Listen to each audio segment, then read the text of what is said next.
Are you really interested in speaking of the moon and manifesting it?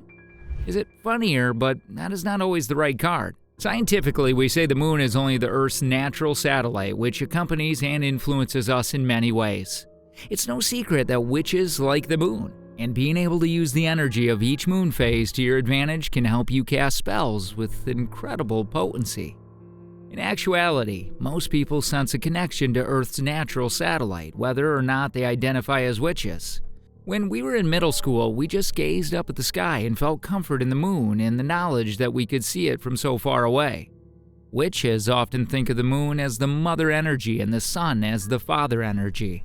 It's possible that the fact that we had just started our period had something to do with the comfort we feel at that specific time from Mother Moon. While neither magic nor witchcraft are gender or sex specific, the menstrual cycle and the moon's phases are frequently contrasted. Given that the moon regulates the tides and that the adult human body contains up to 60% water, it makes sense to question how the phases of the moon impact us. Now, let's go right to the point. How can we harness magic and achieve our goals by using the moon's phases?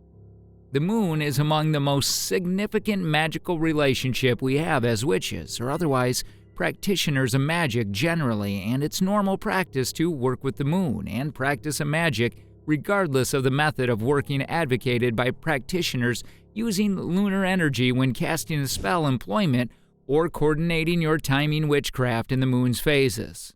Let's judge each phase of the moon. Are you curious to know about each of them? Let's see. Phase 1, New Moon. A new beginning is the new moon. You can hardly see the moon during this phase, and the sky may appear to be completely black. While the moon is out of sight, it can be a good time to undertake shadow work or address our shadow selves, which are the parts of ourselves that we usually like to keep concealed. For instance, you might have a manipulative side that, when exposed, you tend to pretend it doesn't exist. Do these skills have any positive applications, such as helping you advance in your profession without harming others? Or perhaps you might encourage your spouse to communicate with you rather than trying to dominate them by using your skill to read others. The new moon is also a great time to make intentions for the upcoming cycle, because new moons are fresh starts. What do you hope the upcoming month will hold? Are you finally prepared to cut ties with toxic relationships in order to create a place for the love of your life? The new moon is an excellent time to support beginnings, particularly romantic ones. You already know that starting again calls for letting go of the past. The new moon is on your side if you wish to purge negative energy from your romantic life in order to attract the right partner. Casting a spell. How will it work? Here are some ideas. Try using bath magic. Did you know that your toilet already has a massive cauldron? Run a bath and add bath salts or plain sea salts to it because water and salt are naturally cleaning. Try a witch baby new moon bath bomb if you want something particularly witchy. Create the ambience by lighting candles, then take a soothing bath while visualizing the hurts and sufferings of the past pouring off of you and draining when you eventually get out. Spells don't have to be complex or elaborate, although they can be. These might even be as simple as taking a purifying bath on a new moon. Phase 2, Waxing Moon. The transition from a new moon to a full moon occurs during the waxing moon phase, when the moon appears to become larger and brighter. The waxing moon creates the perfect phase for sympathetic magic focused on growth since the moon is expanding, getting brighter, and growing. Let's harness the energy of the rising moon to brighten your love, work, and personal life as well. Here are some spell ideas. Compose a letter of intention outlining your career goals, including anything from a raise to a new title to a complete change of industries. Whatever your opinion on magic, research suggests that keeping a notebook and writing things down might help us progress our emotions and, as a result, pursue and obtain our goals. Get a green candle if the spell involves money, though you may always substitute a white candle whenever you work with candles and candle magic. For more information on candle magic as a whole, good advice is to read Lady Rhea's book, The Enchanting Candle. To keep it simple, use a toothpick or another safe pointed instrument to etch your name and the words, "I love you," onto the candle. Phase 3, Full Moon. No kidding, it's a full moon. What about you? Some of the wildest nights of my life occurred on full moons. On full moons, everything is more intense and emotions are at a high, with the understanding that you'll have a brilliant ball of sparkling power at your disposal. You can use the intensity and cast pretty much any spell you want. During full moons, many people charge their crystals by setting them wherever they will be exposed to light. Another method is to create full moon water by setting a cup of water on top of a letter of intent when the full moon is shining.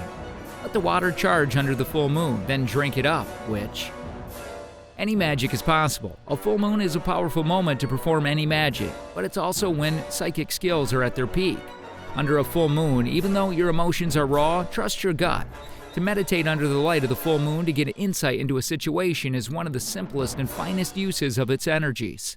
Sex magic entails employing the orgasmic force to bring about your desires.